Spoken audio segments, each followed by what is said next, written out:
सध्या उत्तरेकडून थंड वारे वाहत असल्यामुळे अमरावती शहरातील किमान तापमानात घट झाली आहे। सोमवार 1 डिसेंबर रोजी किमान तापमान 12.5 अंश तर कमाल तापमान 30.2 अंश सेल्सिअस नोंदवण्यात आले। किमान तापमानासह कमाल तापमानातही घट होत आहे।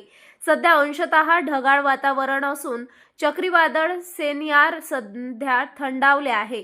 श्रीलंकेजवळ डिप्रेशन डिट्वा नामक वादळ सक्रिय झाले असून ते आंध्र प्रदेशात थांबले आहे। त्यामुळे जिल्ह्यात अंशतः ढगाळ वातावरण आहे। ही ढगाळ परिस्थिती 4 डिसेंबर पर्यंत कायम राहण्याची शक्यता असून त्यानंतर हिमालयात बर्फवृष्टी होण्याची शक्यता आहे।